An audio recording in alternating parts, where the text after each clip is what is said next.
Welcome to the second episode of Storm the Norm. I'm Narayan. I'm Anisha. And together we're thrilled to be back to bring you our fortnightly series on how to rewire for success in a disruptive world. What's Storm the Norm about? Why storm the norm in the first place? What's wrong with the norm? And is there any formula to storm the norm? These are the questions we'll explore and explode, taking different norms across the business landscape to see how businesses can rewire to succeed in a disruptive world. Hopefully you caught our first episode where we looked at a big daddy norm. If you're too big to fail, you're too big to disrupt. So Anisha, what's the norm we want to storm this week? Anti-incumbency is an unstoppable mega force. Of course, what can be more topical at this point, right? There's loud proof currently of the norm being stormed in India. Yes, we are talking about Tsunamo as it's being hailed popularly. Modi and BJP as the incumbents were the norm. So how did they create the perfect storm to sweep back to power? And with an even more emphatic victory this time. And what can we learn from them to apply to the world of business? Great questions, Anisha. But I have, as usual, a more fundamental question. Why is anti-incumbency such a powerful force? Narayan, let's explore it at a more fundamental level. It seems illogical on the face of it, but change for the sake of change is a truism across many aspects of life and business, isn't it? Mm-hmm.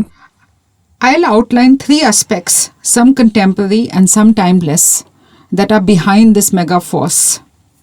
First, there is no big cost of promiscuous consumption.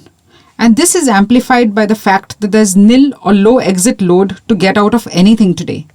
No penalty for impermanence. And this is fueled by a lust to collect as many experiences and to live life as a series of experiences. That's definitely a very contemporary take. Something that's more timeless. By nature, human beings are polygamists. It's only social rules and laws that restrict us to monogamy.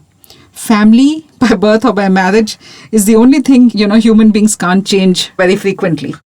We're going to be labeled troublemakers here.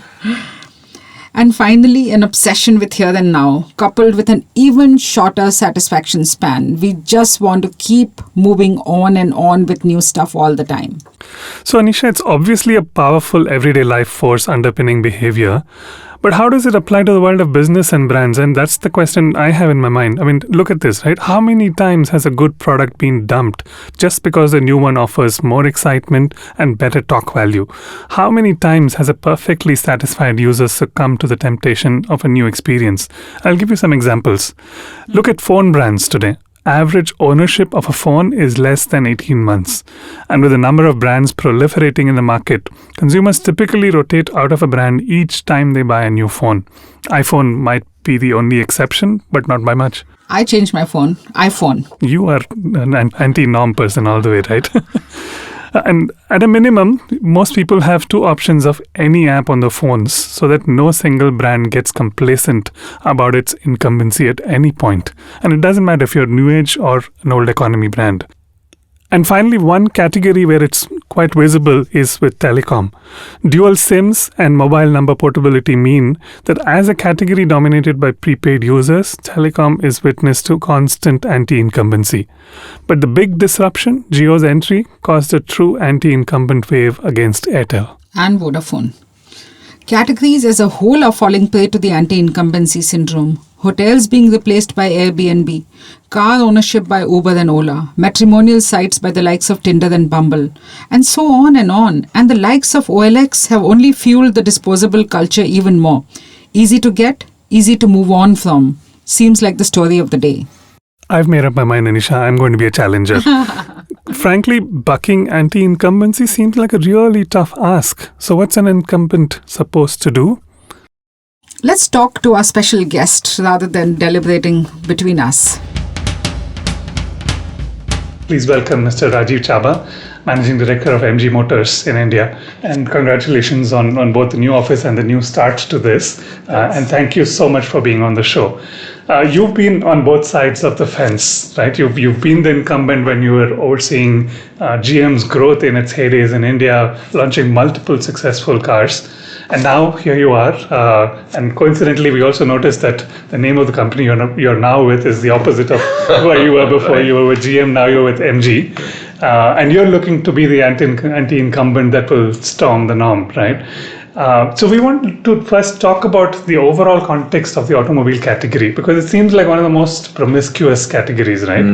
You're happy with your car, and then you switch the next time you go out and buy another car. What do you think is going on over there?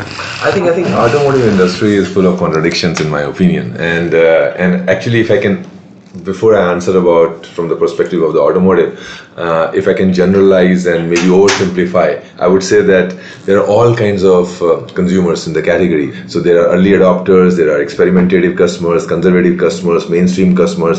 So some guys keep trying, they want to change, and some guys over a period of time they have a different kind of trust or loyalty towards a brand, and they don't want to change. That's right. So I would say that with the younger generation, millennials coming in, the tendency of experimentation has gone up because everything is about experience these days. Right. But coming to the automotive category, and when I started, I said that it's full of contradictions, because how do you explain that two top guys in the country, Maruti and Hyundai, hold 70% share? Yeah.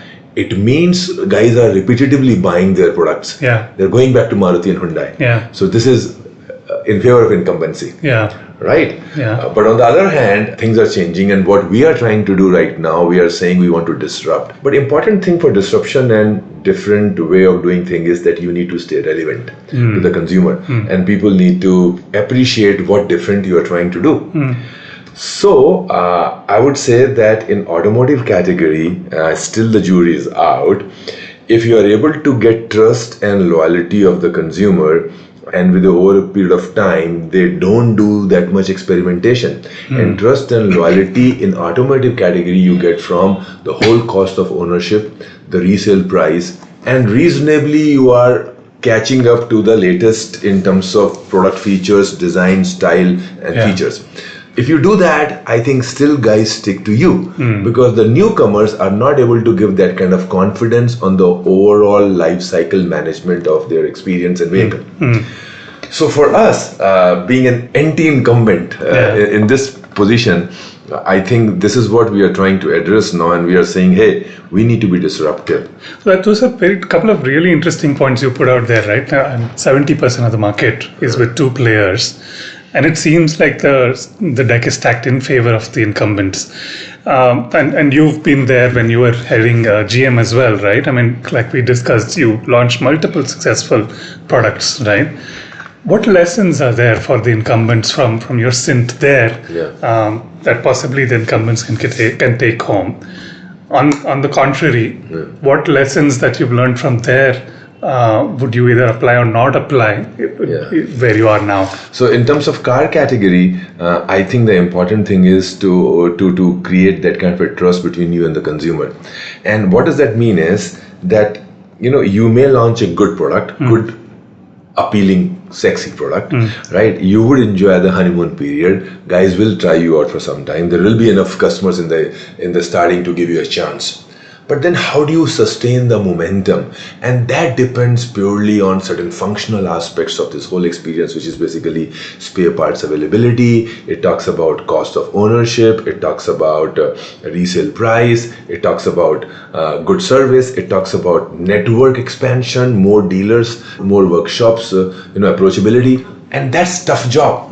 Typically, the newcomers do not invest time into those things. Everybody is talking about the product, features, and pricing. People do not do dirty work, right? They don't go into the details. And again, which is a different aspect altogether. Most of the time, you have expats in multinational positions, so multinational companies who probably finish their assignment in a few years and then they go, and the next person again has to start from scratch. So I think those are the learnings, from my automotive GM days, and this is what we are trying to make sure that we don't do those kind of mistakes. In fact, I laugh and sometimes jokingly tell the guys that we can write a book on pattern of failure in automotive industry, that we should not do certain things that way.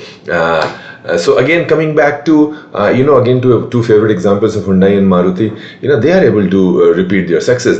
When they launch the vehicle, their sales keep going. If the product is good, their sales keep going up and up and up. Whereas in the other companies, their sales go up for the first 3 months to 6 months, depending on honeymoon period, and then they crash. So why it happens? Yeah. Because of, again, the whole cost of ownership, experience, and service and resale price. So I think that's a big learning, that we need to make sure that we look at all aspects of ownership and try to create the trust with the consumer, and that creates the brand loyalty. So it sounds very simple, sounds very bookish. It's easy to explain, very difficult to execute, because you need to really do a lot of work on the ground. I think those are two super insightful points you made that I'm picking up on. One is that, invest the time and the resource in the unsexy part of growing the business. I think that's it. Yeah. Right. And like you're saying, it's not just in thinking that, but implementing it on ground. That's a cue that a lot of companies miss out on. But there's another one that actually I've not heard anybody else talk about, which you bring up, which is invest in permanence of strategy implementation in terms of the leadership. I mean, you're talking about the people who are leading this should not be people who come in and go out in a few years. Right. And multinationals tend to do that. And you're saying that's a very overlooked factor. And I think that, can you talk a little bit more about that? Yeah. So I think the important thing here is that I think everybody needs to understand, especially from the multinationals perspective, that what value each stakeholder brings in, right? If you are providing, let's say, product expertise or engineering expertise, the design expertise, you please provide that. But then let the locals manage the execution part on the ground. Now you don't have, so you bring all the stakeholders, be it expats or the local who are expert in their area, and then you have that expertise from long-term perspective. Not really, you keep changing it. But if suppose you say, no, my top man has to be outsider, and my the top even the sales guy has to be an outsider, and who comes here for an experience or exposure of emerging market and goes back after 2 or 3 years, that's a very, very wrong strategy.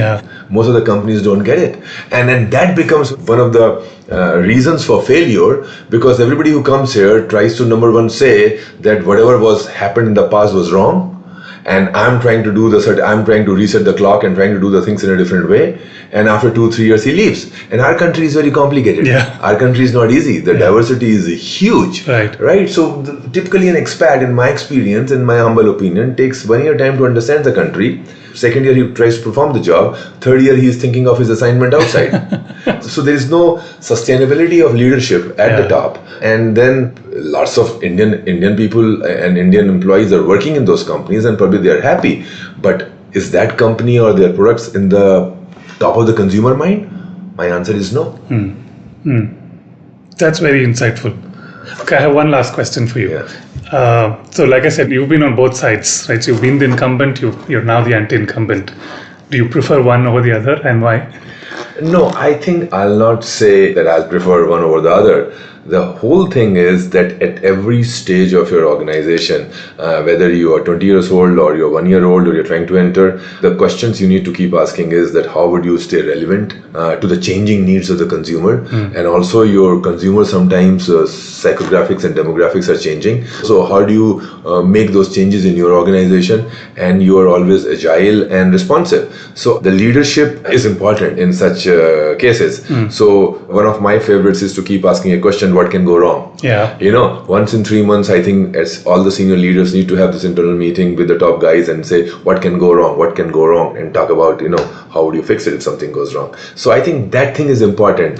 You can be, and there are hundreds of examples overall where incumbent is there for many, many years, and likewise you have many cases where they have been wiped off, right? So I'm lucky, I would say, that I got a chance to work into both kind of environments. The beauty of a startup or new environment is that you can do things from scratch on a clean sheet of paper, without any baggage. So that makes it interesting, right? But otherwise, I think leadership at both the places have to do their jobs and stay relevant. Sure. Okay. I once attended this talk by the CMO of Tencent Corporation out of China, And he was asked this question, and I think you answered the question almost better than he did. The question was, how do you plan for disruption? And his answer was, you can't. But what you can be is you can be paranoid. Yeah. Who is going to replace me? Yeah. And I want to give a very pertinent example. So I was posted in Egypt. This is before revolution. Okay. This is 2011, right? So I was there in 2009 and 10. I used to ask this question, so what can go wrong, right? And there we realized that, so we had a distributor there and dealers there who were distributing our products. And we said, listen, if something goes wrong, we don't know what can go wrong, but market will crash, right? If something goes wrong, market will crash. If market crashes by, let's say, 30%, 40%, what would you do? It means then we need to have flexibility in our production. We need to have that flexibility that we have contract employees and we have permanent employees, so that likewise in distributor side, you need to have that. And then we should be able to stop our supplies. How do we take care of the payment terms? And finally, at the end of the day, we may have to have some liquidation money to liquidate the product. So if something goes wrong, this is what you will do. Trust me, what happened? The revolution happened. The revolution in Egypt happened, which obviously none of us knew. Right. But we were ready for all the countermeasures, what goes wrong, and the market crashes. So actually, we were one of the first ones to restart the factory because of all that flexibility which we and all the scenarios which we had created. Okay. So our factory, that one of time GM Egypt was closed for only 10 days, and on the 11th day our factory got opened and we started selling. Okay. So it's a great example of that. What can go wrong kind of a thing. We don't know what will happen, but why will it happen?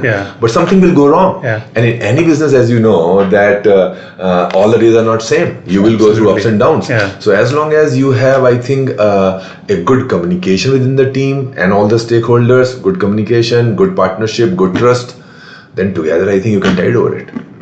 Brilliant. Okay. It's been absolutely insightful and an absolute pleasure to talk with you, and thank you so much for making time for us. Thanks a lot. Thank you very much. My pleasure. So let's put all the lessons together, shall we? Both from Narendra Modi's astonishing and overwhelming storming, as well as the lessons that our guest Rajiv Chaba shared with us. So if you are the incumbent, these are my 4 tips to storm the norm. First, businesses should invest in intangibles because the tangibles are prone to parity very quickly. Incumbency shouldn't be equal to complacency. Change the game, change the rules on your terms. That's the first one. The second, don't seek or build for permanence. Even if you're building the Great Pyramid of Giza, use Lego bricks, not giant immovable blocks of concrete. Okay. Third, even as people seek change, they may fear it or find it intimidating. Use it to your advantage. Stoke the insecurity and then be the continuity that they seek. And finally, when people ask for change, what they are actually seeking is variety. So asking for singular and permanent commitment is actually impractical. Instead, keep providing multiple options over time and enable serial monogamy. Yes, the phrase is serial monogamy. It will stimulate the polygamous choice people want and prevent the boredom of monogamy from setting in. So is that the big story of this episode, Anisha? I'd say yes. All right, so let me play that back. Here's hashtag STN number 2. Enable serial monogamy. I'll say that again. Enable serial monogamy, because what people are seeking is not actually change, but variety. Thanks for listening, and look out for newer episodes every fortnight. And you can find and share all episodes by just searching for the Storm the Norm podcast with Anisha and Narayan. Thank you.